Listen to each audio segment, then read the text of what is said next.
What's happening? Adam Drake here, and today I want to talk about some option parts that you've maybe seen recently from some of the Mugen team drivers on the rear of the car. I'm going to explain kind of what those parts are and why you've seen them on our cars recently. And primarily what I'm referring to is the narrow C and D block, and then also the use of the longer MBX6 arms.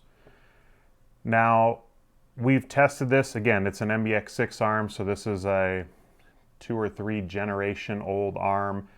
But things evolve, things change over time. I would say years ago, with the way that the tracks were, the MBX6 car, it just drove, it was before my time, but I remember because Rhonda ran the car. It was like a super, super easy car to drive. It was comfortable to drive, but it just didn't generate that fast of lap times. So Mugen made the change to a wider pivot with a shorter arm to try to speed up the rotation of the car mid-corner and make it faster when going to the MBX7, 7R, and then also on to the 8. Well, again, tracks have changed and evolved. A lot of the tracks nowadays, I would say, are higher speed than what we raced on even just a couple years ago. I would say now the tracks are more almost like outdoor motocross tracks, where a few years back they were a little bit tighter, more of like a kind of supercross style track. So we've done a bunch of testing over the last year. You've seen the success that Ryan Mayfield's had, and a lot of guys are kind of pinpointing that down to they saw his car from DNC where he had the narrow pivot with the longer arm. And of course, like, Ryan's car was super good, but you had Tanner Denny, who finished 3rd place. He ran the stock MBX8 pivot with MBX7 arms.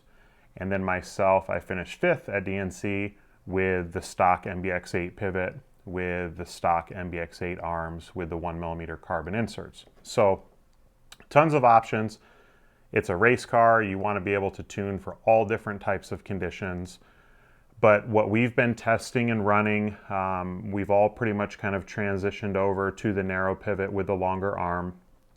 And the biggest thing is it helps give the car a bit more forward drive, a bit more rear traction when accelerating out of corners, and just kind of calms down the rear end of the car a little bit. So the pivots that we're running, we don't sell. This is a Mugen prototype part.